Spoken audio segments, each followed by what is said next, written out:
According to the dictionary, the term trailblazer means a person who makes, does, or discovers something new and makes it acceptable or popular. I am deeply honored to be receiving this first Logo Trailblazer Award here this evening. But I have to tell you that I don't really think that I am a trailblazer, at least not in the true sense of the word.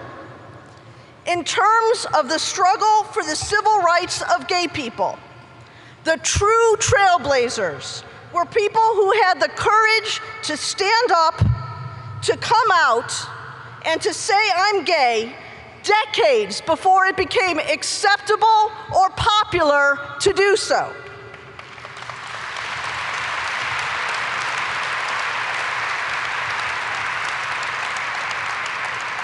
The true trailblazers were people who lived their lives openly and with dignity and honesty, even when the rest of the world, including their colleagues, their friends, and often their family, shunned them from doing so.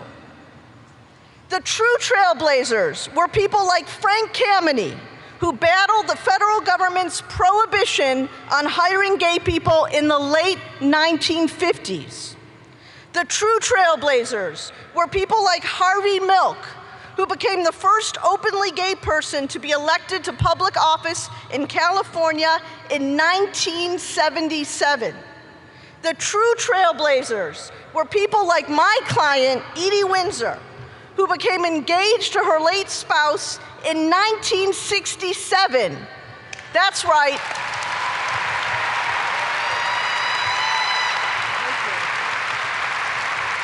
1967, 2 years before Stonewall, two women had the self-esteem, the foresight, and the courage to become engaged. That's an incredible fact.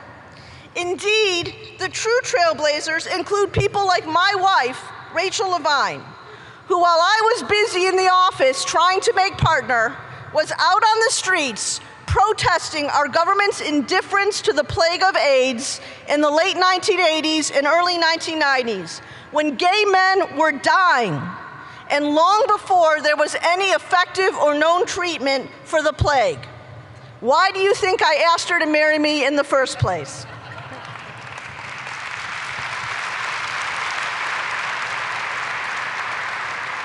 It is so easy in our fast-paced world today to become cynical, to assume that everything is part of some big inside Washington, D.C. political game, and that regular citizens like Frank Kameny and Harvey Milk and Edie Windsor and Rachel Levine have no ability to change the world.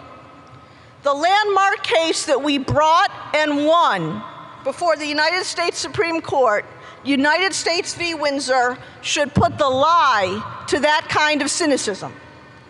What Windsor means is that the Supreme Court of the United States of America matters.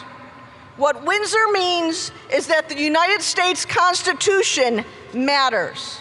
What Windsor means is that the actions of all those trailblazers whose brave path I was lucky enough to follow mattered. And what Windsor means is that the equal dignity of every single American, regardless of their race, their gender, their bank account, or who they love, really, really matters a lot. Thank you so very much.